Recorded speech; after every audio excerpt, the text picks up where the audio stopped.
Bonjour Clémence. Bonjour. Donc tu es venue nous voir aujourd'hui pour nous expliquer un petit peu ton parcours. Oui, Tu es donc praticienne de massage bien-être.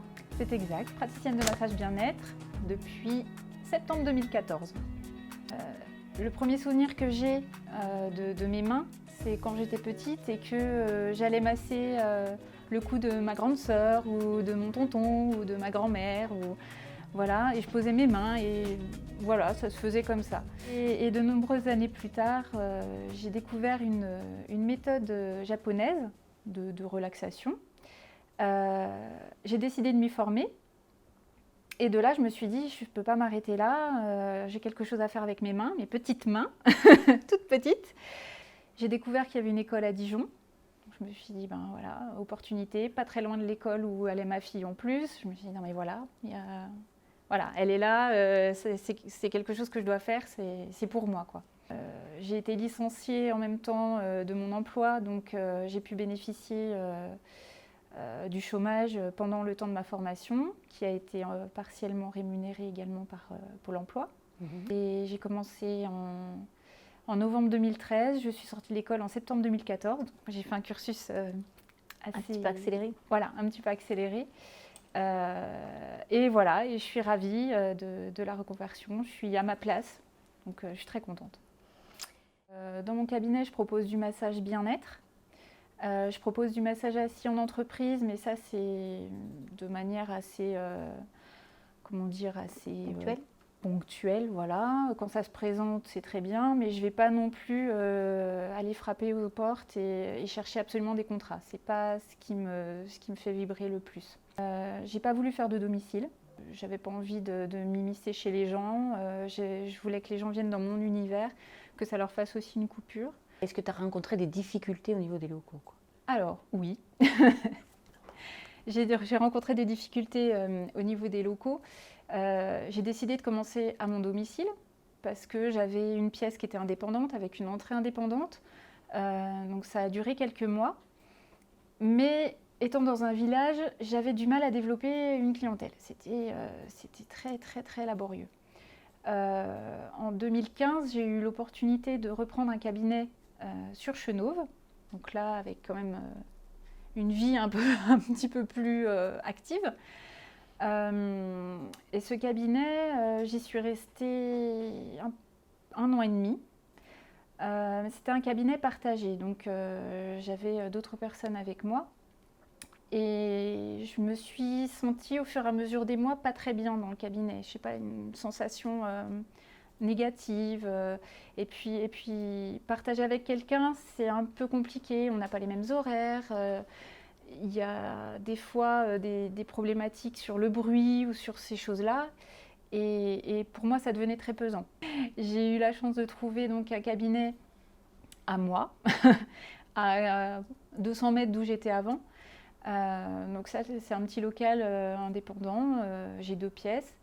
Et ce local-là, j'ai choisi de le partager avec 2 autres personnes qui ne font pas de massage. Mais ces personnes-là viennent quand je ne suis pas là. Voilà. Ça, par contre, pour moi, c'est quelque chose de difficile maintenant de partager avec quelqu'un qui est en même temps que moi dans les lieux. Pour des raisons de bruit, pour des raisons de bruit, peut-être d'affinité, je ne sais pas. Mais en tout cas, l'expérience que j'ai vécue avant m'a quand même refroidi par rapport à ça. Donc je suis très contente de partager le lieu en lui-même avec ces 2 personnes. Mais par contre, ensemble, non. Est-ce que ce que tu projetais avant de rentrer dans le métier correspond à la réalité du terrain? Quand je suis rentrée dans le métier, pour être tout à fait honnête, les premiers mois de formation, je pensais que effectivement ça allait être facile, que comme j'ai marqué dans mon mémoire d'ailleurs, et c'est une phrase qui reste bien ancrée, je pensais que j'allais vendre des massages comme on peut vendre des kebabs. Et j'ai vraiment marqué ça dans mon mémoire. Et en fait, pas du tout. C'est-à-dire que quand j'avais un massage dans le mois, au tout début, j'étais contente.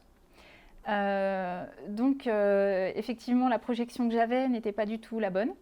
Et je pense que quand on se lance vraiment dans le métier, on s'en rend compte très rapidement.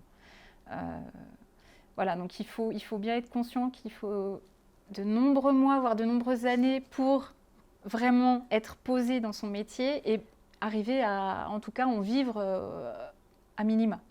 Il faut arriver à se faire connaître et il faut arriver à impulser, en fait.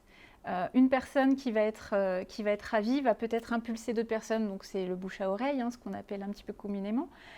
Mais pour arriver déjà à impulser une personne, eh ben, il faut, il faut pas mal de temps. Alors, est-ce que j'ai une évolution depuis mon installation dans ma pratique ou dans d'autres pratiques?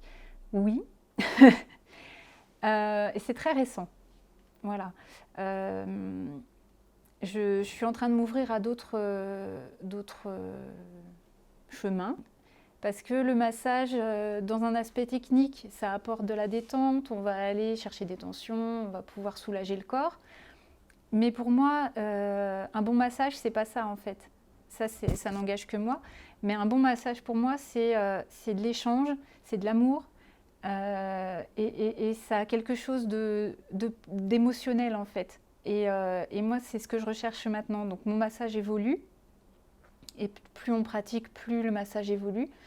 Et je ne recherche plus la performance comme je cherchais au début, que les gens me disent « Ah, ça fait du bien, j'ai plus mal » ou quoi. En fait, je m'en fiche maintenant. C'est juste, est-ce qu'il s'est passé quelque chose avec la personne? Est-ce qu'il y a eu un échange? Est-ce qu'on s'est senti bien l'un et l'autre?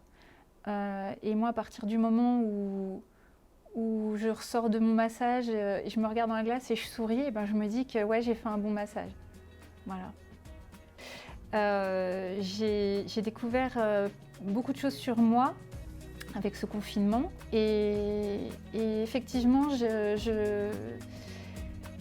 des chemins qui se dessinent vraiment bien là. Et toujours quand je parlais de l'émotionnel, c'est sur l'énergétique, sur voilà, aller chercher un petit peu plus loin et plus profondément dans notre être en fait.